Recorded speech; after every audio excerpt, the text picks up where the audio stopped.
have a long list of outcome measures. It looks like a fishing expedition. Let's see what happens when I write my paper. I'll say, well, outcome measure number 17 was significant. Well, if you've got 17 outcomes, you can be pretty well certain that some of them are going to be significant by chance.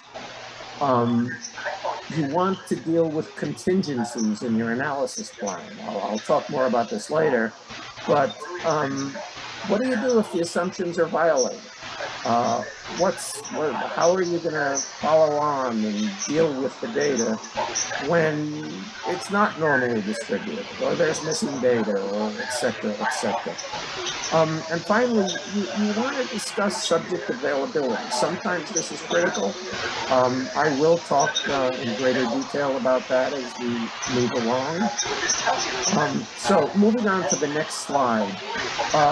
The next two slides I have here are dealing with the approach section. You have just had a wonderful presentation about the approach section, so I don't pretend to be adding any great words of wisdom, and I'll go over these things quickly. But it's a section that deals about the why and the how you're going to do what you're going to do. It needs to be keyed very clearly to the specific aims of the hypothesis. It's not just a description of what you're going to do, but why are you using this kind of control group and not that kind? Why 6 months of follow-up when some reviewers might say, well, you need to be studying sustainability over a longer period of time. And et cetera. I won't mention these specifically in detail. Let's go on to the next slide. And just a few, perhaps, words of wisdom, that the last thing I want a reviewer to say is, well, you should have done it this way. How can it possibly be that these dummies writing this application didn't think of it? You want to deal with the contingencies of what happens depending upon the design you chose and why you chose the design. You're going to have imperfections in your grant. Every now and then I will write a grant and say, the reviewers aren't going to notice this. It's small, it's not critical. I'll just hope they don't pick up on it. But overwhelmingly, if there are imperfections, I want to say, here's why we did it the way we did it. We recognize that it's imperfect. We believe for the following reason that it's the best thing. So let's move on to the next slide and talk about the availability of subjects. All too often, this is glossed over very quickly and easily, and sometimes that's fine. But you could write the best grant that has ever been written, absolutely perfect in every respect. If you say you need 500 subjects, and the reviewer says, you're studying a rare disease, you've got all kinds of exclusion criteria, there's no way you're going to get to 500 subjects. Your wonderful grant could be dead in the water simply for that reason. Talk about repeat. You want a detailed list of the sources of eligible subjects. And again, there are grants where this is not essential. But if you're doing a large clinical trial with challenges in recruitment, and that's the most common problem that monitoring boards deal with. They're under recruiting. What can we do to improve the recruitment rate? So provide a list of the source available subjects. Be precise about the expectations for each source. Ideally, you want to be able to talk about your prior experience successfully recruiting. And you want to have contingency plans in case you are unable to reach the target number of subjects. with the plans that you present on the plan application. On the next three slides, I don't want to read these in gory detail. I include them as what I would characterize as an ideal description of how you justify the availability of subjects. So you begin by saying, we saw X new diabetics in 2019 and 247 in 2028 and 20. Here's the number that were eligible, etc., etc. I don't want to go over this in detail, and so let's skip over to slide 11. You will have copies of these slides. I would encourage you to take a look at that. Manny, could you bring on the empty box there? That's my fault in setting this up. Thank you. So just some general notes about subject availability. Be precise. If you say our clinic sees about 200 diabetics per year, if I'm the reviewer, my response to that sentence is, they don't know how many people they see every year, and they haven't done their homework, and they're guessing. Slightly less bad, our clinic sees about 200 eligible diabetics. Well, I'm glad you put in the eligible there, it helps. But it still says about 200. You don't really know. It's much, much better for you to do your homework. Yes, it's a lot of work.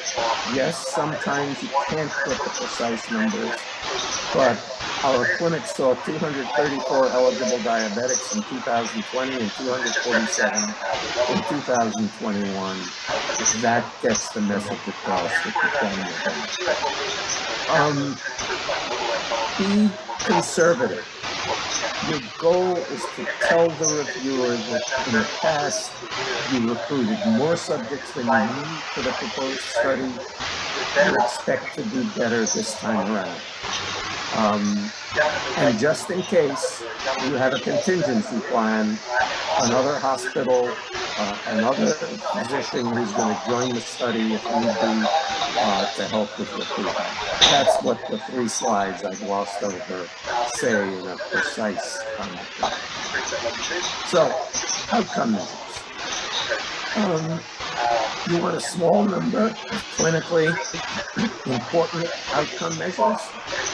You want to discuss all outcomes in the analysis section. If you're not going to analyze it, why are you collecting it? Sometimes, as the prior speaker indicated, all you need to do for the secondary outcome measures is say, this is a continuous variable with similar characteristics as the primary outcome.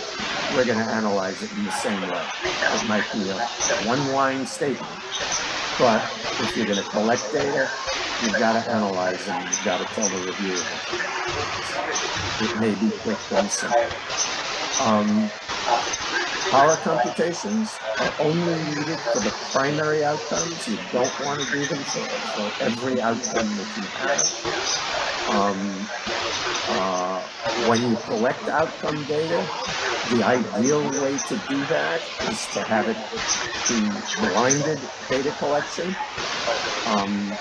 Sometimes that's not possible, but you want to do everything you can to blind the data. There's a large literature about what happens with unblinded data and the subtle biases that all of us have. We want the results to work out in a certain way, or we wouldn't be doing the study. That creates a bias in the person doing the ascertainment. You want them to be blinded, if it's at all possible to do that. On this slide, following the model of a prior slide, it's not adequate to say you need to be precise. The primary outcome measure is blood pressure. Well, yeah, that's what it is in all of the HLB simple studies, but that really isn't quite enough. A little bit better, the primary outcome is systolic blood pressure. And much better, the primary outcome measure is systolic blood pressure at 6 months as measured in accordance with the protocol described in a prior section. And I put in a little sub-note here saying, don't say as described earlier.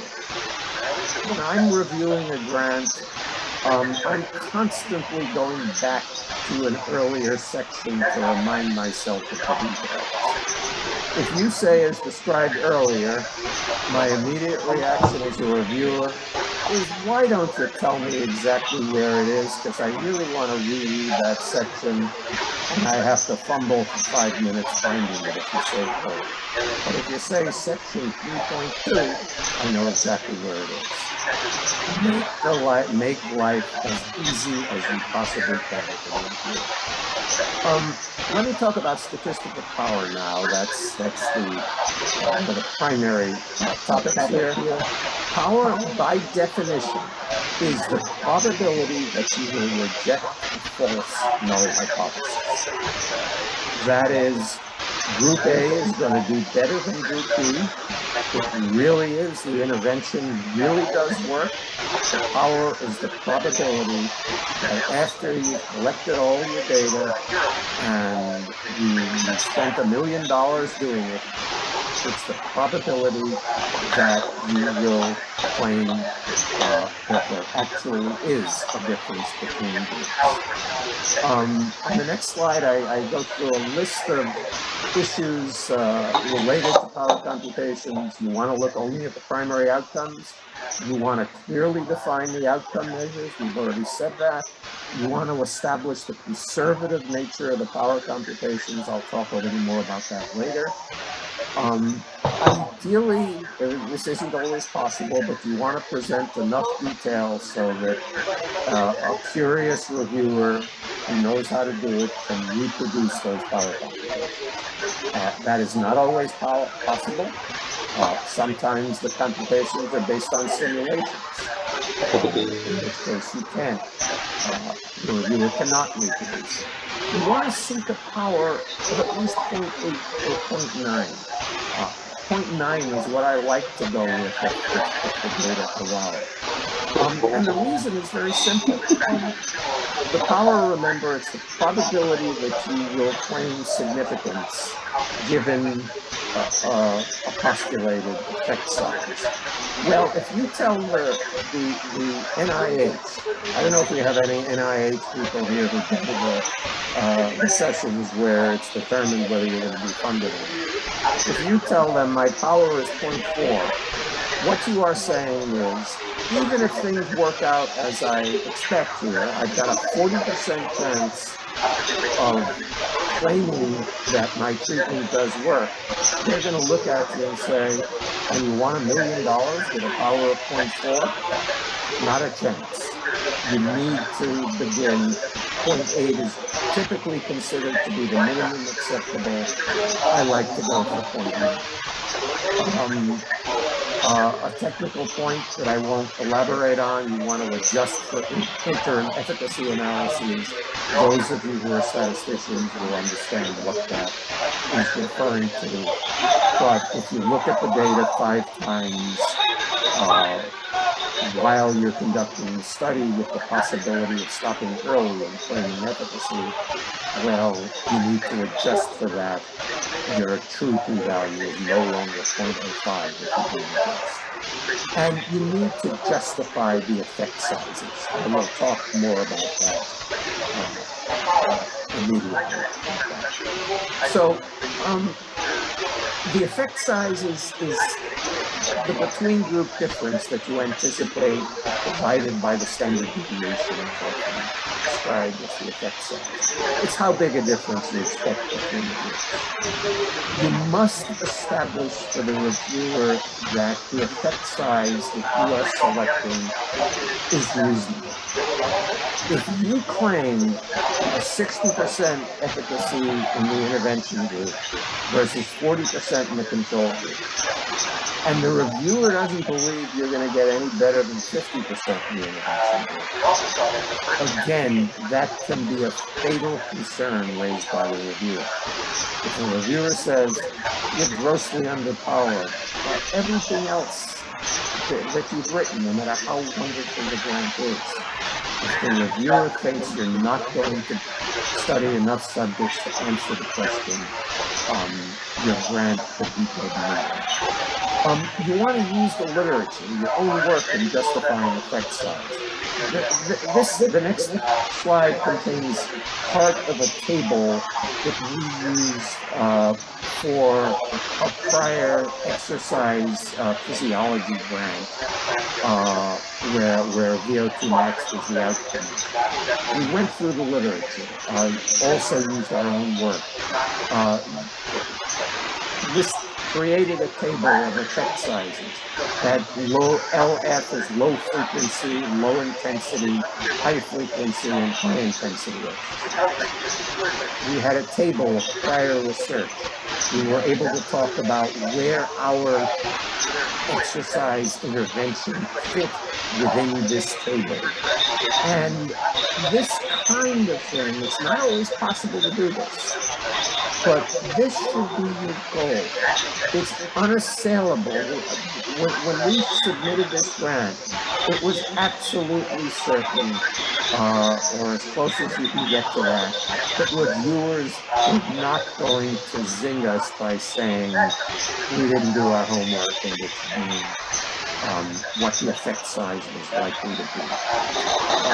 So this is an ideal. You can't always do it. There isn't always adequate preliminary data, but you need to justify the reasonableness of the effect size that you're using. Next one. And ideally, if you can do it, you want to demonstrate a conservative effect size or a conservative sample size selection, I should say. Conservative power computation. What do I mean by that? You want to say to the reviewer, if anything, we're overpowered. Because every reviewer understands that one of the great challenges of doing research is you end up being underpowered. Things don't happen the way you want. The world is not always coming to us. We don't get the effect size we expected. You want to, if you can, and get adequate power, you want to assume between group differences that are smaller than the literature suggests. You want to assume a higher dropout rate than your prior work suggests. You want to assume larger standard deviations than previously observed. If you can include all of those things in your plan and still have adequate power, you're almost certainly home free in this regard. You're not going to have reviewers say you're underpowered. You're not studying whatsoever. The data analysis section. Next one. As with the power section, it's keyed to the hypotheses that you repeat in the section. And I say that to make life easy for the reviewer. You don't want the reviewer to have to go back and fumble and find exactly what your aim was. Sometimes I've reviewed grants where it talks about the analysis and it doesn't even tell me which aim it's referring to. That makes me annoyed. And an annoyed reviewer doesn't give you a good score. So make life easy for the reviewer. Aim 1, a brief repeat of what aim 1 says, makes it easy. Establish the expertise of the person analyzing the data. This may be nothing more than C biosketch, but you want to establish that the person doing the data analysis knows what they're doing. The analysis section should cover all primary, secondary, and exploratory hypotheses, as I suggested before, and as the prior speaker suggested. It's the primary ones that really matter. But you do want to have some reference to the secondary analyses.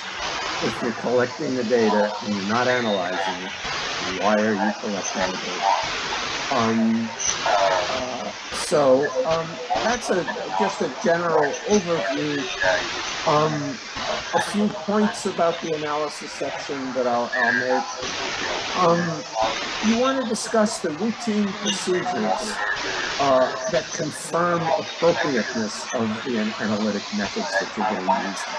So, for example, for those of you who know what this is, you'll use a Hosmer-Weintraub goodness of fit test to confirm that a logistic regression fits.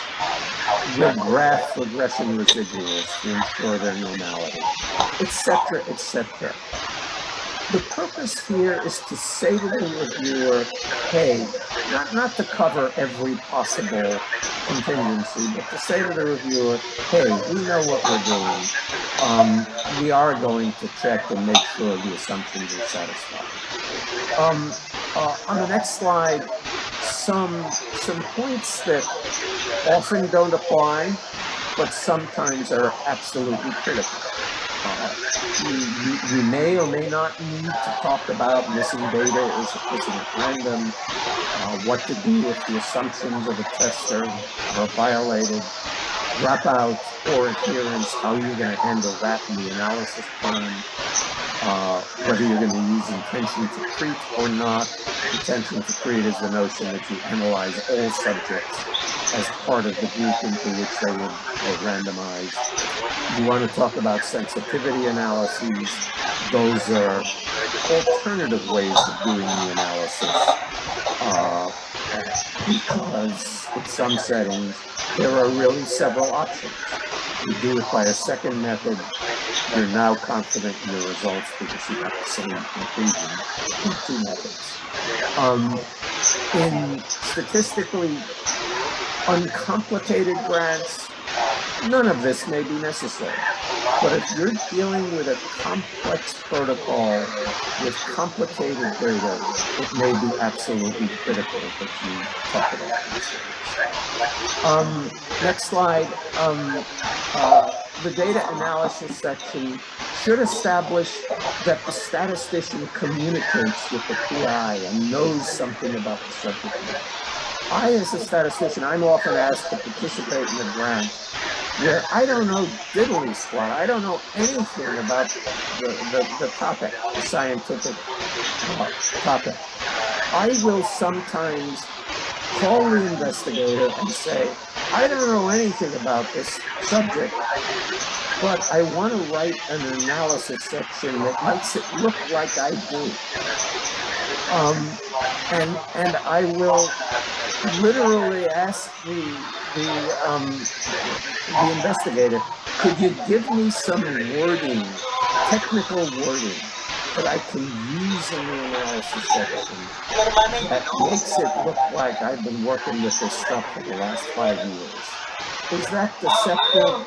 I suppose it is a little bit, but it establishes, and maybe it's a lot deceptive, but it establishes that I talk to the investigator, that I am not simply showing up to write a section and leaving tomorrow.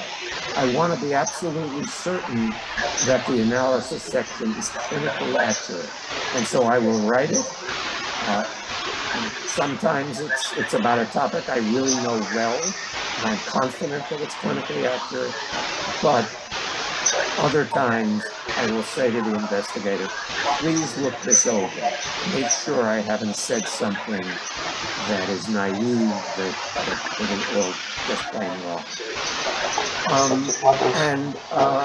Next slide, speaking to something I've already said, include statements like prior experience with a variable x, y, z suggests that a log transformation will produce the desired normal distribution.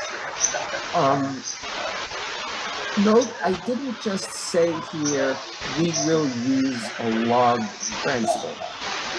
For those of you who are statistically sophisticated, you'll know what that means. I add a lot more in what doesn't take a lot of space to say, I've worked with this kind of data. I know what it looks like. It's a much more powerful statement to do that. And the final statement I'll make here, and this is the last slide, is if your PI, don't say that you're going to analyze the data on your own unless you can establish your credentials. It may be that in practice you are going to analyze the data on your own, but that may be what happens. But you want to say to the reviewer that the analysis is going to be conducted by an expert at doing that, and once you've got your $1 million, then you can talk about how it's going to happen in practice. And with that, I will stop and thank everybody for listening, and I hope this has been a worthwhile discussion. So are there questions, comments, concerns?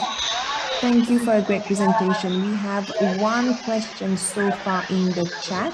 And please, colleagues, please do pose your questions. I'll read it out for you, Ken. How do you achieve the balance between over and underpowering, given that some of the thresholds are not hard and fast? And that's a question from our colleague, Okikiolu. It's very interesting that you say that you mentioned overpower. You can be overpowered. You don't need a power of 0.999. If your power is 0.999 for the primary endpoint, the message is you are studying too many subjects. That you don't need to study nearly as many subjects as you are planning to study. What I like to do in a grant, if I can do it, in terms of balancing the overpowered versus the underpowered, is let's say there are 3 outcomes that I'm going to power the study for. I want, those are the 3 primary outcomes. You should never, by the way, have more than 3.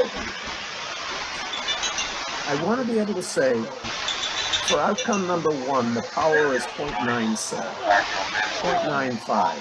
It's a bit overpowered. I don't need that many subjects. But for outcome number 2, it's 0.88. So, I do need that many subjects for outcome number 2. Maybe I could get by with a little bit fewer. But for outcome number 3, it's only 0.8 or 0.77. And I can't afford to study fewer subjects. So with that kind of argument, you could hone in on saying, for this outcome, I'm in wonderful shape. Even if things don't work out for the other outcomes, this study is going to be important because I really, really believe I'm going to be able to claim a positive result regarding outcome number 1. And yeah, I recognize outcome number 3. It's not quite where I would like it to be, but it's really close. And so I hope that answers the question. It is a balancing act. You don't want to study 5,000 subjects when all you need is 500. That's overpowered, and you don't want to do that. You're wasting a lot of resources if that's what you do.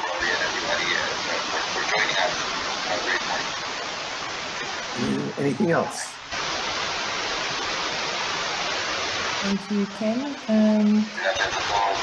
There is one more again in the chat. How do you deal with missing data? Oh boy, that is a subject we could spend an entire course dealing with.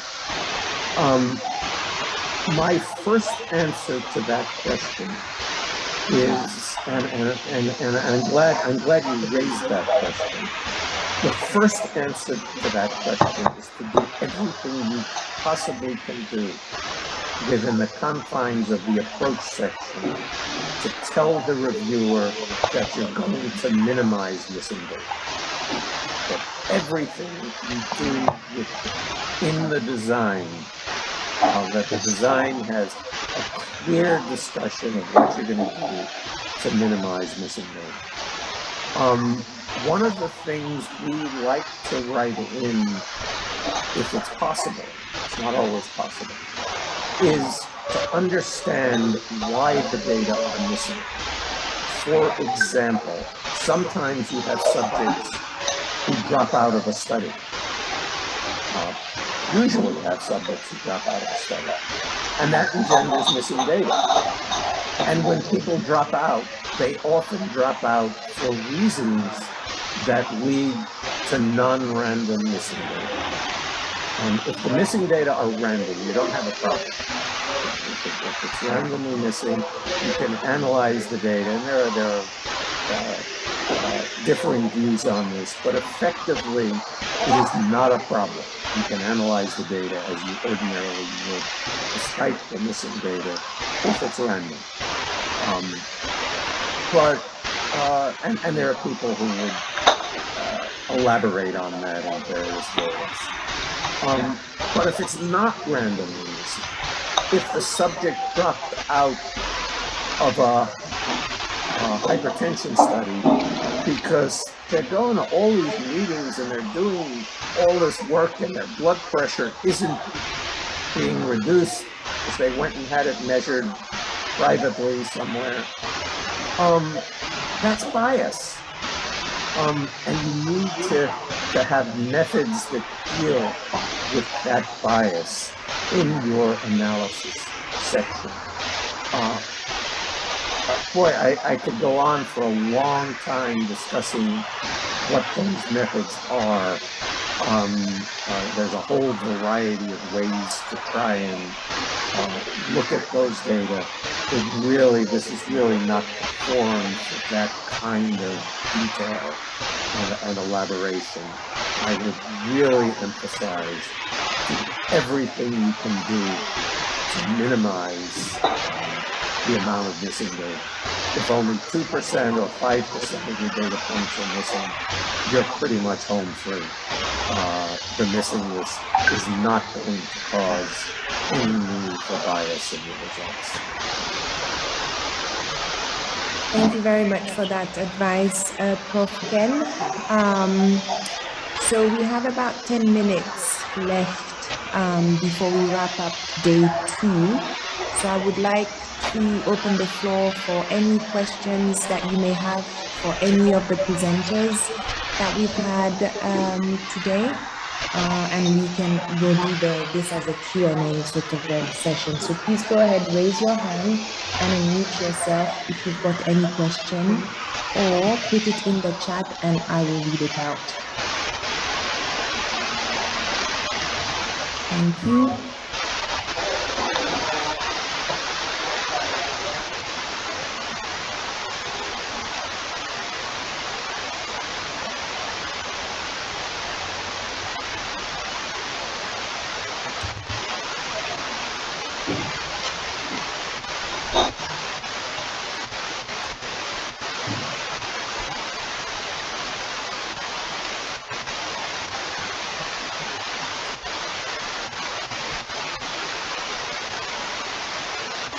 I guess I can start with a question to the panel. I think that in some of the websites that we have been advised to go and seek advice, there are many references to centers where you can get input from either statisticians or even your proposal in general. But usually those are within institutions.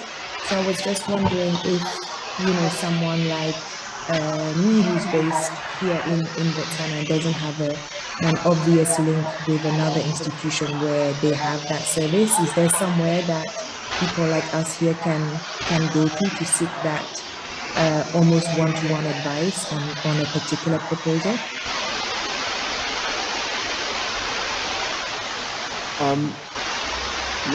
Let me tackle that one by saying that one of the central goals of our research coordinating center is to work with people who are affiliated with any of the 6 sites and to provide whatever input and advice we have the resources and the expertise to provide. If you need to have a discussion, for example, with a statistician, and you are affiliated with the Botswana site, please contact me or Victor or Triva or any of us at the coordinating center, and we will arrange for you to have that discussion.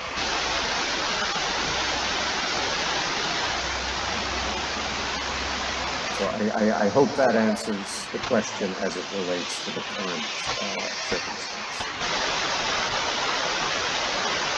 Thank you, Ken. Yes, that's very helpful. Thank you. And I see a question in the chat by Dr. Yadav. You are asking about the 6 sites. So I think I can take that one, and perhaps RCC people can chip in if I miss anyone.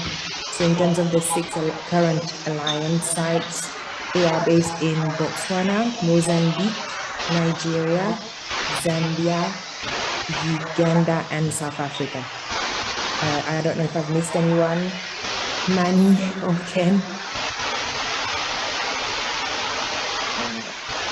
I think you got them. Yeah, I think that's okay. I hope that answers your questions, Dr. Yadav. I see that Prof. Vincent has a hand up. Please unmute and go ahead. Thank you. Yeah. The SRP grant, does it require this amount of statistics in general?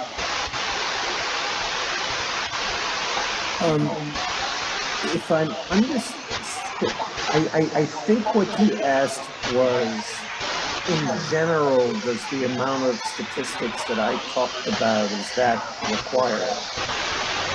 Is that a fair statement of what you're asking? Yes, sir. Yeah, I think it depends entirely on the grant. There are grants that are small studies, experimental studies, where the statistics section is a couple of lines long and nothing more is needed.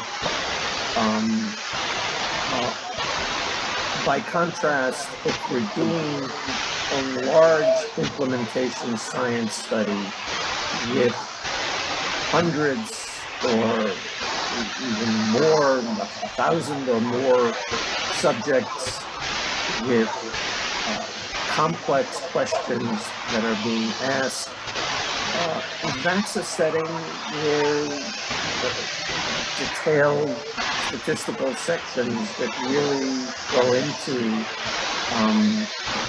the nitty-gritty details of the analysis and the justification of the sample size are necessary. And, there's everything in between. It depends upon the detailed nature of the grant. Yeah, and I know that's a somewhat vague response, but I think it really is grant dependent. thanks, Ken. I think he was asking more specifically with regards to the SRPs. Nabila, I think Nabila was a successful awardee of the SRPs. And so maybe can you speak to how much statistical details is required in the SRPs? You know, I think the comment I just made applies to the SRPs. Now, these tend to be smaller projects. So because they tend to be smaller projects, it's likely in many instances that the analytic and sample size challenges are likely to be less burdensome than in other studies. But if you are planning a study where there are going to be 100 subjects, you've got to say why you're studying 100 subjects. And if you have 3 hypotheses in your grant, you do need to say how you're going to analyze the data collected for those hypotheses. These are small grants. The space is limited. The amount of detail that you can include is limited. I would suggest that the most important thing that you want to do is establish the credentials of the person who is going to be analyzing the data. Yeah, that sounds like what I was going to say. So in terms of the SRP themselves, because the page limit was 6 pages, we obviously had to put in some statistical considerations as part of the application so that we can justify where the money is going to go. But obviously, depending on the grant one is applying for. For example, I think we've just done an R34 recently. The page limit was 12 pages. Therefore, we've been able to add a lot more details in terms of statistical consideration. So yeah, I guess it's just the proportionality in terms of how much detail to put, whether it's a small or a larger grant application. Thank you so much for that. I hope that answers your question, Prof. Vincent. I see that Dr. Yadav had a follow-up question in the chat, but Manny is answering your particular circumstances, so I'm not going to read it out here for the group. Do we have any other comments or questions from anyone? Please in the chat or raise your hand. We've got about a couple of minutes left before I hand over to Nancy.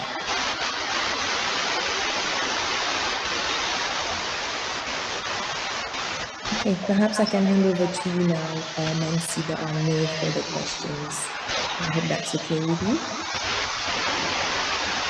Hi, everybody. I just wanted to remind you that we are going, or Manny has actually already emailed you the individual development plan templates. So please feel free to use them. If you have any questions that come up, please feel free to email me or Manny, and we will help you with whatever you need. And please don't forget to provide feedback for Tuesday's session as well as today's session to let us know how our presentations went and what we can improve on. Thank you. Thank you very much. Just to add to Nancy's kind of homework description, we think there is a lot of utility in working through the bio sketches, creating an ERA, commands, name, and so please take advantage of these opportunities that are available to you in preparation for your writing careers. Thank you very much. Thank you, Manny. Thank you, Nancy, for those details. Okay, I'm having one last look to see if I see any last questions or any last hands. Seeing none, I think that we can close for today. Thank you very much to all of our presenters. Thank you for your flexibility as we changed the agenda on the spot. Apologies about that again. And we will see you same time, same place tomorrow for the last day of our grant writing workshop. Enjoy the rest of your day, your afternoon, or your evening. Thank you so much. Take care, everybody. Bye-bye. Thank you. Bye. Thank you. Bye-bye. Bye-bye. Bye. Thank you. Bye. Thank you. Bye. Thank you. Bye. Bye-bye. Thank you, and bye. Thank you very much and bye-bye.